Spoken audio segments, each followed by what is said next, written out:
worried that a 1,000-page bill is going to be almost impossible to actually manage. And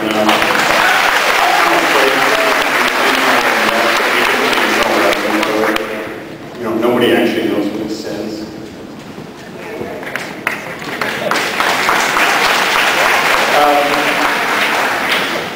This sort of feels to me like a legal quagmire, just a gigantic pile of bureaucracy that nobody's going to be able to live through.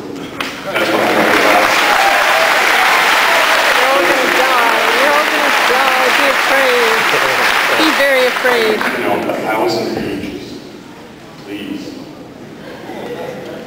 Well, you know, you're correct. It's 1,000 pages. I've read them all, and I can tell you the page. I think it's 430. 447, line 9, there's a typo. It says states, it should say states plural, okay, so I can tell you at least one error. I'll just tell you, I think the challenges are surmountable. I believe I'm in a position, and my colleagues, both who are for the bill and who are against the bill, are in a good position to evaluate the pros and cons of these issues. I think you would be impressed, both for those who favor the reform and those who oppose the reform, of their understanding and the ramifications of this bill. The debate we had in the Commerce Committee was about a 40 or 60-hour markup. We went through it line by line. We have spent days and days and days evaluating the bill. I understand the legitimate concern about something this complex, but you know, we are the people who went to the moon, and I can tell you the Apollo project had more parts to it than this bill. And so I think we're capable. We've done some pretty bold things in this country. The rest of the industrialized world has managed to make some progress. I think America is capable of moving forward. Okay, we've got a couple here. Hi, my name is Gary Collins from Buffalo. If I thought you were going to actually call my name, I would have been a little more prepared. First of all, I'd like to say that I think everybody that's in the room is for healthcare reform, so I don't think there's a question of good reform. I don't think it's an actual honest discussion on it. Right now, our government seems to be in a financial crisis. We're all aware of it. Here it is. We have a lot of zeros behind our deficit, and it's growing. And in the last year, as an American citizen, I've just seen congressmen spending money like, well, I would say drunken sailors, but it's not fair to the sailors.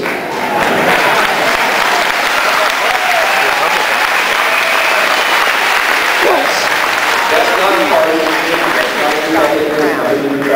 it's a political issue, and I see it. So I'm not picking on Democrats, and I'm not picking on Republicans. That's my commentary. Another comment, I'm not part of anybody's AstroTurf either.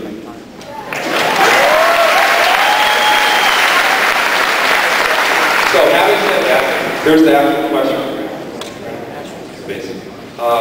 In this atmosphere, in this climate of financial crisis, trillions of dollars of deficit we have, what is our confidence in the government estimates of both savings and spending? They've been wrong over and over and over and over.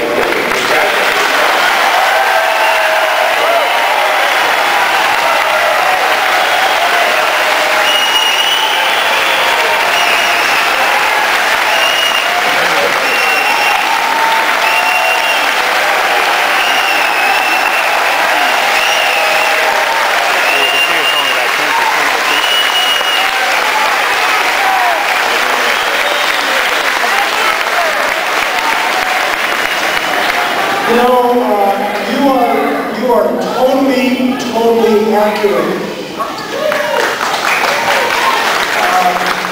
I have been one who has been concerned about the federal deficit for a long time. And I can tell you that you are totally accurate that the U.S. government has been wrong on its predictions of costs.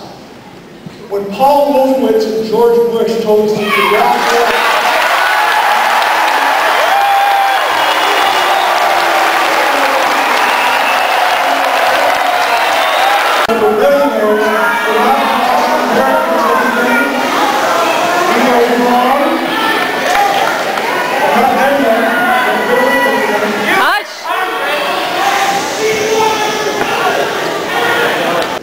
government has been wrong.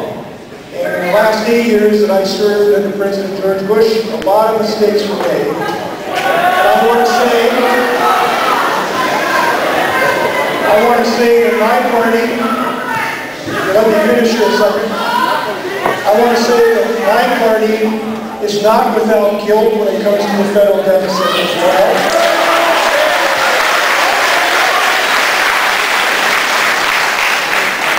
I voted against the TARP, the bank bailout, because I didn't think it had enough fiscal control. That's right. Even though the leadership of my party supported that bill, I voted against it because I didn't think it had enough fiscal conditions. So I just want to point out, we're all capable of being wrong in this regard. Now, during this recession, anyone who understands the threat of the federal deficit legitimately is at least concerned about the recent spending, which has been very significant during this recession. The stimulus bill, which was not paid for in a sense, added about $70 billion a year, essentially, to the federal deficit. And that was very, very painful to do for someone who is concerned about it, as I think you and I are about this issue. Nonetheless, I think that decision, when we were literally, and I am privy to some things that people are not privy to in this room, there were questions about whether banks were going to open in the morning. And we had to make some very, very painful decisions, that being one of them.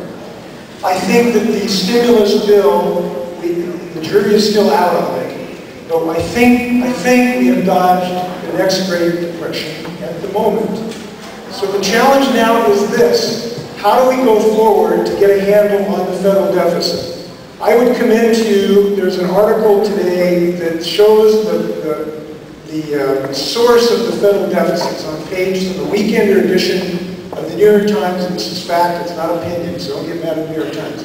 It sets out what the source of the federal deficit is, where it comes from. It's very, very interesting. And where it comes from, the column's about this long, and about this much of it are policy changes that have been adopted since January 2008. Most of the deficit are baked in by decisions we've made on a bipartisan basis. Remember, a lot of Democrats voted for the Iraq War too that was not funded. So this is a bipartisan issue. I voted against it.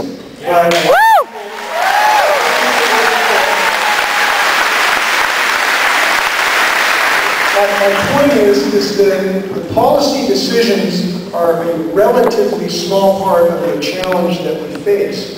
Now here's one good thing about this effort, I think, that we can claim some credibility on. When we did these other things, we didn't pay for them.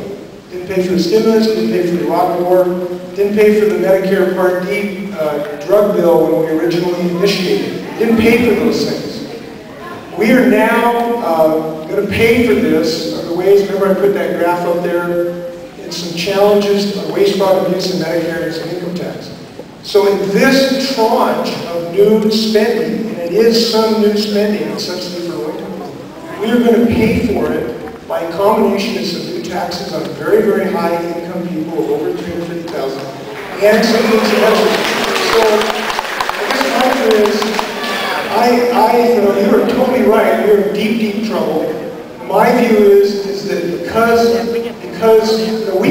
federal government provides medical care for 1 out of every 3 Americans, and because the medical inflation rate is 3 times the rate of wage increase, if we don't get a handle on that, I don't care if it's Republicans or Democrats in charge, we're doomed fiscally. And I think this provides us an opportunity to try to reduce that rate of medical inflation, which long term is the #1 driving force.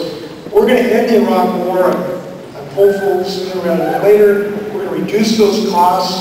We're going to do some other things, but we've got to get a handle on medical care costs or we can't solve the federal deficit.